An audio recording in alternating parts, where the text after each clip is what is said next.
যদি সত্যি সংস্কার চান তাহলে উত্তরটা আমাদেরকে হ্যাঁ বলতে হবে।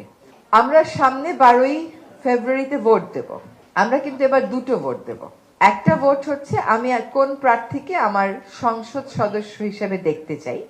সেখানে আপনারা আপনাদের বিবেক বুদ্ধি কাজে লাগিয়ে এমন ভাবেই ভোট দেবেন যাতে আর পস্তাতে না হয়।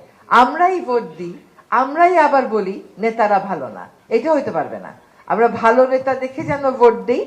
প্রথম নির্বাচনটা সম্পর্কে, সাধারণ নির্বাচন সম্পর্কে আমাদের এটাই থাকবে আপনাদের কাছে আবেদন।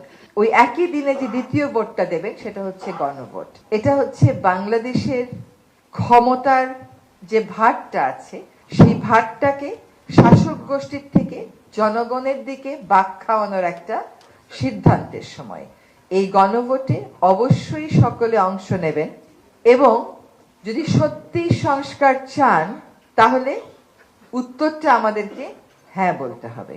যদি হ্যাঁ না বলি, চুপ করে বসে থাকি, নিষ্ক্রিয় থাকি বা না বলি, তাহলে ক্ষমতার যে ভারসাম্যটা আনার প্রয়োজন এই সমাজে, সেই ভারসাম্যটা আনবার সুযোগটা আরো অনেক বছরের জন্য হয়তো আমরা মিস করে ফেলবো।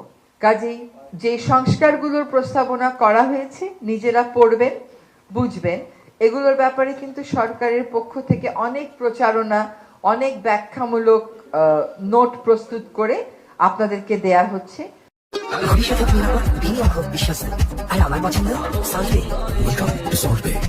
গণভোটে সকলকেই অংশ নিতে হবে এবং আপনার মতামত জানাতে হবে। যদি সংস্কার চান তাহলে গণভোটে যেতে হবে, সংস্কারের পক্ষে মতামত ব্যক্ত করতে হবে। এবার কিন্তু নির্বাচনে তরুণ সমাজ একটা বড় ভোটের অংশ। এই তরুণ সমাজ যেভাবে আমাদেরকে স্বৈরতন্ত্রের, স্বৈরাচারের কবল থেকে বের করে এনেছে, এই তরুণ সমাজকেই সেভাবেই গণতন্ত্রের ভিতটা সংস্কারের মাধ্যমে শক্তভাবে প্রস্তুত করতে হবে। শুধু স্বৈরাচার চলে গেল তাতে খুশি হয়ে বসে থাকার কোনোই সুযোগ নাই, কারণ এই দেশে আগেও স্বৈরাচার বিরোধী আন্দোলন হয়েছিল। আমরা এখনো নূর হোসেনের কথা বলি তো, আমরা এখনো ডক্টর মিলনের কথা বলি তো, এরকম আরো অনেকে আছেন যাদের নাম এই মুহূর্তে বলছি না, লম্বা তালিকা। ফলে স্বৈরাচার বিরোধী আন্দোলনে সফল হওয়ার সাথে সাথে দেশে গণতন্ত্র চলে আসে না। দেশে গণতন্ত্র চলে আসতে প্রত্যেকটা নাগরিককে তার ভোটাধিকার প্রয়োগে সচেতন এবং সতর্ক হতে হয়।